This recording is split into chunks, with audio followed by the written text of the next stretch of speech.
هەفتەی داهاتوو هەڵبژاردنەکانی خولی دۆمی سەرۆکایەتی تورکیا بەڕێوە دەچێت و ڕۆژ بە ڕۆژیش گۆڕانکاریە سیاسەکانی ئەو وڵاتە خێراتر دەبێت.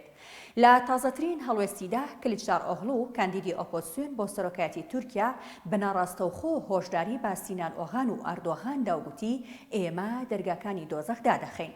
ئەمە لە کاتێکدایە کە هاوپەیمانێکی پێشووی ئۆغان پێشگیری لە کلیچداروغلو دەکات.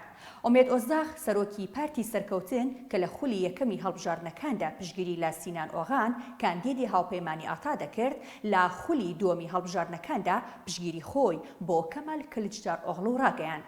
ئەمڕۆ کەمال کلیچداروغلو کاندیدی هاوپەشی ئۆپۆزیسیۆنی تورکیا و ئومێد ئۆزداغ سەرۆکی پارتی سەرکەوتن لە ئەنقەرە کۆبوونەوە.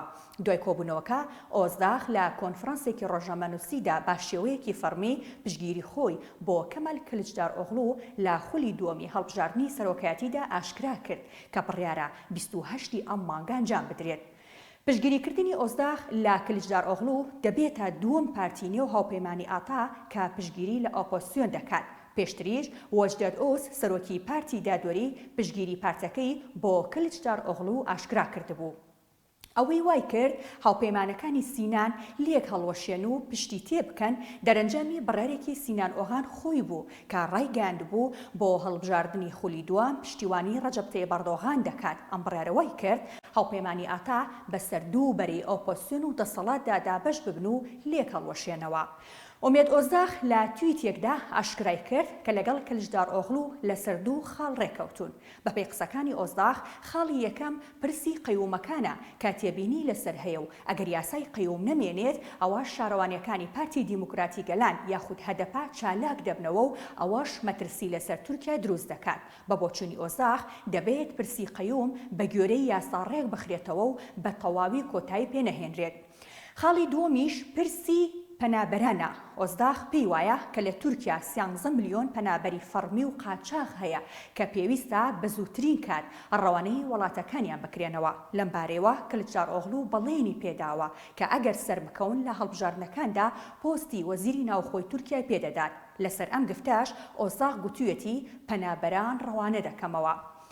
بە گوێرەی دابەشبوونەکە بێت ئەو ڕێژە دەنگەی کە هاوپەیمانی ئاتا لە خولی یەکەمی سەرۆکایەتی تورکیادا بەدەستی هێنابوو بەسەر ئەردۆغان و کلیچداروغلودا دابەش دەبێت کە هاوپەیمانەتیەکە لە سەیە 5.7 دەنگەکانی بەدەستێنابوو. بە گوێرەی ڕاپرسیەکان و بە بۆچوونی چاودێران دەنگدەرانی پێشووی سینان ئۆغان یاخود هاوپەیمانی ئاتا زیاتر لە کلیچداروغلو نزیک دەبنەوە. ئەویش بۆ دوو هۆکار دەگەڕێتەوە.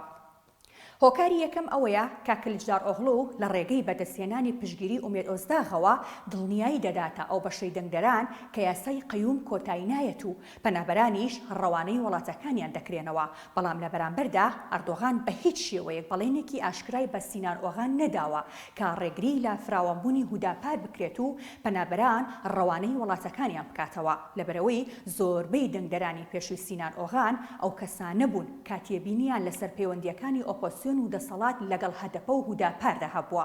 جگە لەمەش بە هیچ شێوەیەک هەبوونی پەنابەر لە وڵاتەکەیان پەسەند ناکەن. ئەم دەنگدەرانە با چینێکی نەتەوە پەرستی سەرسەخت ناو دەبرێن.